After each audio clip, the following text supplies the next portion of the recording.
Bonjour, je m'appelle Laurence, j'ai 36 ans, je suis belge et je vis actuellement à Madrid. J'étais partie voyager seule en mode backpack en Amérique latine pendant 15 mois et au retour, je ne voulais plus rentrer en Belgique. J'avais besoin d'écrire un nouveau chapitre et donc j'ai débarqué à Madrid.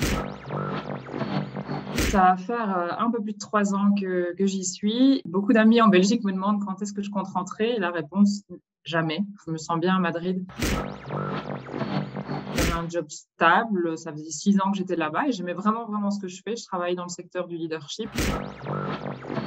Le projet initial, c'était seulement 5 mois de voyage en Amérique du Sud.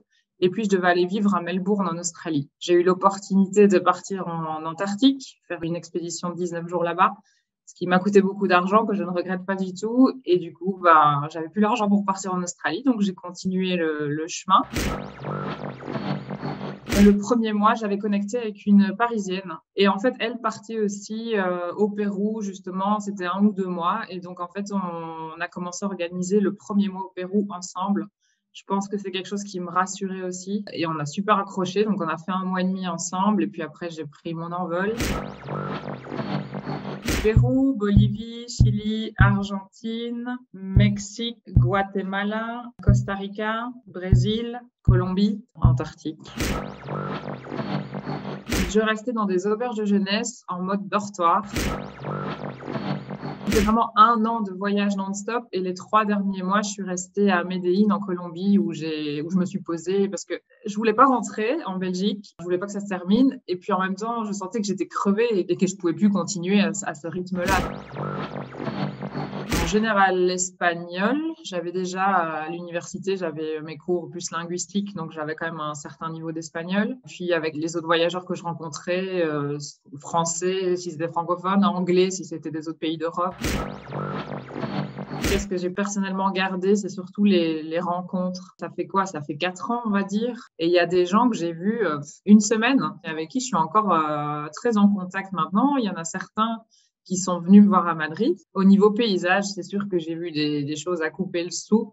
Et je pense que si je retiens un souvenir, c'est vraiment l'Antarctique parce que c'est tellement différent de tous les autres voyages, dont une soirée où on a fait du camping. J'ai cru que j'allais mourir tellement j'avais froid, mais j'ai survécu et c'est tellement beau de voir des pingouins là comme ça qui viennent à côté de toi à 3 heures du matin. C'était vraiment une expérience hors norme. Alors, je pense que ça dépend énormément de ta boîte. Moi, j'avoue qu'ils m'ont vachement soutenue dans le projet. Ils trouvaient ça génial. Et mes parents étaient totalement flippés, t'imagines bien. Le jour où je suis partie, c'était catastrophe, quoi. Tout le monde en pleurs. Le jour où je suis revenue, pareil. En rentrant de Colombie, j'avais juste 2 jours de transit avant de rentrer à Bruxelles. Et je pense que l'image que je garderai à vie marquée en moi, c'est quand je suis arrivée là avec mon sac à dos, mes boots et tout de rando à la Plaza Cibeles avec le bus jaune. Et là, je suis descendue et j'ai vu toute cette place Banco d'España et puis je suis tombée amoureuse, quoi. L'architecture me paraissait tellement belle, le contraste aussi par rapport à ce que j'avais vu pendant 15 mois. Et puis je suis rentrée chez moi. Après 3 jours, j'en pouvais déjà plus là de la famille qui te... Je me sentais un peu, t'imagines aussi 15 mois seule. 3 jours après, j'avais réservé mon billet pour arriver le 15 janvier à Madrid. Alors j'avoue, je pensais que ce serait plus facile. Je m'étais dit, bon allez, Union européenne, belge, 3 langues, un master. Grosse galère, en fait.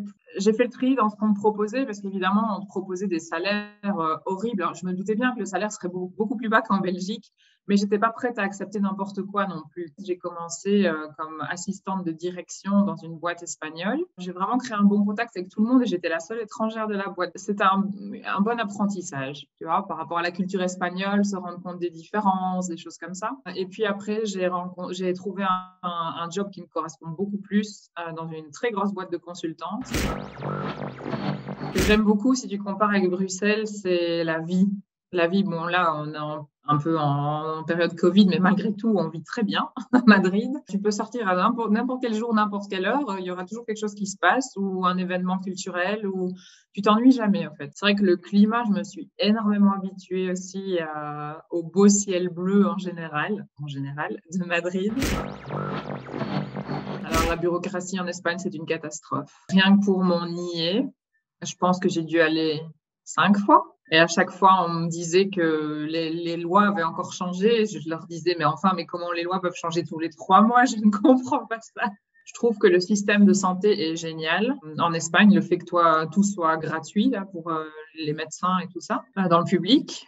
Après, les amitiés, c'est toujours, je pense qu'en tant qu'expatrié, ça va et ça vient, comme on dit. C'est quelque chose auquel tu dois t'habituer. À la base, moi, j'ai rejoint le groupe pour rencontrer de nouvelles personnes à Madrid, surtout parce que comme c'est un réseau entrepreneuriat et que je suis donc là, je suis en train de finir une certification en coaching. Je vais en commencer une autre en PNL et je suis en train d'en faire une autre pour comment développer mon business online. Donc, ça me fera pas mal de contacts et apprendre plus par rapport au monde de l'entrepreneuriat, vu que voilà, j'ai toujours été salariée, donc c'est vraiment quelque chose de nouveau pour moi. Là, on organise un événement networking, donc j'ai géré l'organisation de l'événement.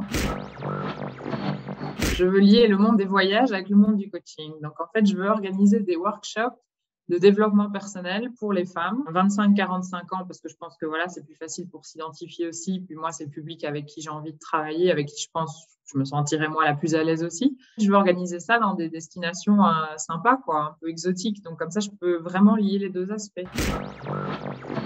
Je pourrais même pas dire le chocolat parce que mes parents sont assez sympas pour m'en envoyer. Là, c'est vrai que Noël, j'ai pas pu rentrer à cause de tout ce qui se passait là pour le Covid. Il y a quelque chose que mes parents cuisinent comme ça où quand je rentre une fois par an, je rentre et j'ai déjà mon menu établi pour la semaine de ce que je veux manger, tu vois.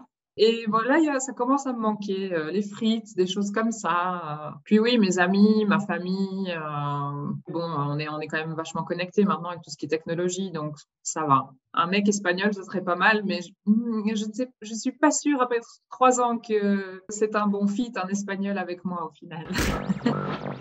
Je me vois avec un pied-à-terre à Madrid, mais avoir la flexibilité de pouvoir, de par mon boulot, si je le désire, 3 mois par an pouvoir voyager. C'est tellement gai et tellement important aussi quand tu apprends de nouvelles choses sur d'autres cultures, de rendre compte d'une autre réalité. C'est pas 100% tout rose. Il y a des jours où on a un peu moins le moral. Voilà, on est loin, on est seul, on n'a pas sa famille. Je crois qu'il faut accepter ces moments-là. Grosse recommandation pour tous les francophones, apprenez l'espagnol avant de débarquer ici.